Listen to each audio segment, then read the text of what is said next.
Gabriel Attal, nommé ce mardi 9 janvier à la tête de Matignon, doit désormais construire un nouveau gouvernement.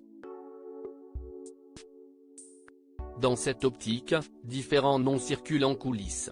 Selon des informations de valeur actuelle, révélées ce mercredi 10 janvier, Maude Fontenoy, célèbre navigatrice et militante écologique, figurerait parmi les personnalités dans le viseur d'Emmanuel Macron et de son Premier ministre.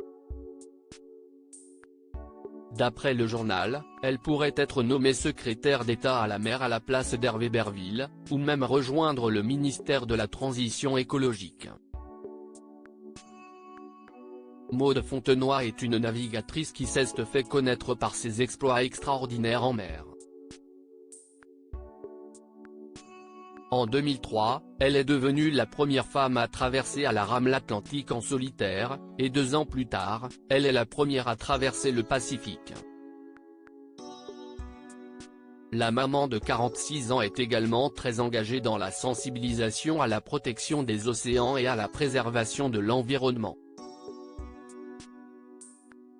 Porte-parole de l'UNESCO pour les océans, son implication en politique, notamment en tant que vice-présidente du Conseil régional de Provence-Alpes-Côte d'Azur, chargée du développement durable, de l'énergie et de la mer, de 2015 à 2021, a montré son profond engagement en faveur du climat. L'entrée éventuelle de Maude Fontenoy au gouvernement, qui a soutenu la candidature de Nicolas Sarkozy en 2012, pourrait symboliser une volonté d'Emmanuel Macron de renforcer l'engagement écologique de son administration.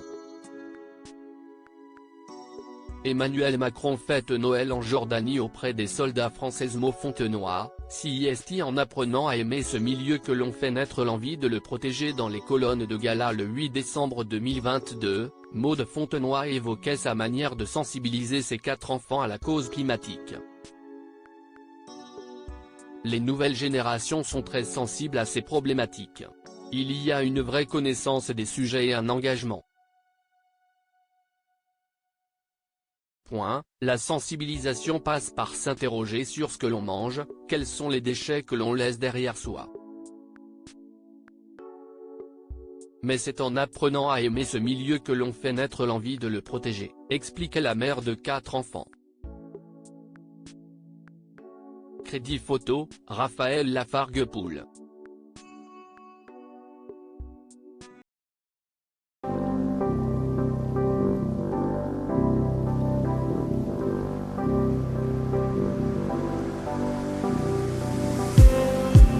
Just need